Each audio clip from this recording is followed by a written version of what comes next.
I have to say, people, it's a good day and age to be a One Piece fan. What's up, pirates? It's your boy GM. One Piece chapter 1114. Dear God, so much to talk about. We see everybody's reaction around the world in different parts.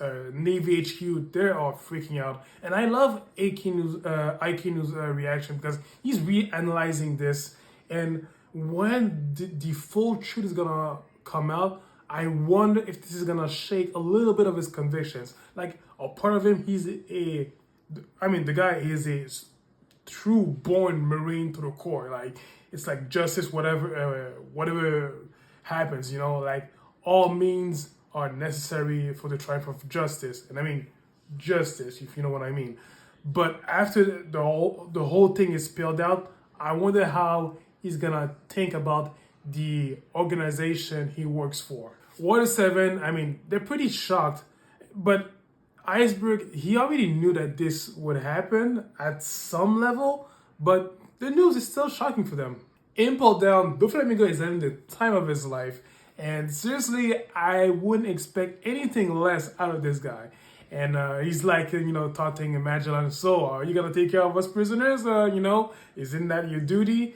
So yeah, Doflamingo being classical to himself. At Ryugu Kingdom, Fishman Island, they are also worried about it. I mean, their situation isn't gonna change much considering that they are already under the sea. But at the same time, there's so much to unpack from their perspective, considering that they had a premonition of their island being destroyed by a Straw Hat Man, like Luffy. So it's a lot to impact because even though yes they are living under the sea, those artificial earthquakes caused by the Five Elders and Imu, that affects also their underwater life. And of course, the Marine soldiers stationed at Agate Island listening to this, they are not believing a word that Vegapunk is saying, living in delusion. I mean, that's their loss. The Five Elders, they are freaking out. They're like, fuck this, destroy the transponder snail, everything else is secondary. Vegapunk's prediction about the recent earthquakes that they had, making some islands uninhabitable and beaches lost forever. And when people around the world realizes that, like, oh wow, he was right. He's not talking out of his ass. He was actually right about this. So a lot of people are gonna start uprising against the world government because they are dying. They're losing their livelihood, and the Marines, like the Navy, who are supposed to look after them, are feeling big time because at some point, let's be honest, they are really holding a hand with the people responsible for those catastrophes to happen. So yeah, and it must be truly shocking when Vegapunk admits that those earthquakes are not natural. So this creates bigger distrust from the people towards the world government. We finally stumble on the Mother Flame, and apparently this thing is a great source of infinite energy, and there's so many mystery around it. But I feel like I saw a video of YouTuber Sawyer7Mage, and he mentioned that this holy flame could be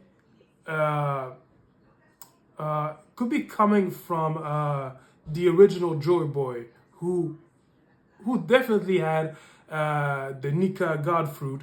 And if you think about it, when Luffy is transforming into Nika, he exerts white flames, around him. And I'm guessing that this part of the flame coming from the original Joy Boy, maybe that was left out of him, So I'm guessing that this flame became a source of infinite energy, and they decided to keep it and not tell the world. I really love Vegapunk's words when we are stumbling on the Mother Flames, and I quote, "In my own way, I only ever hoped for peace, but this was the root of my first sin. I dreamt of a source of endless, eternal energy, and in my desire to push the world forward into the future, I flew too close to the sun. Hence the title of the chapter. I mentioned that in a previous chapter review. At the core, Vegapunk is a scientist and he wants to improve human life. And in that desire, he's getting killed for that. But before truly departing, he's leaving this to humanity to do something with it, to do something better, because he is not gonna have time to see, where the future of humanity is gonna go from now on. The sleeping giant armor has awakened.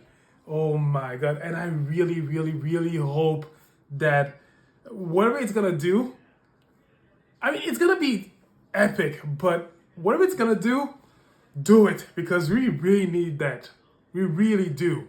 Could you imagine that the hidden transponder snail is actually inside that armor?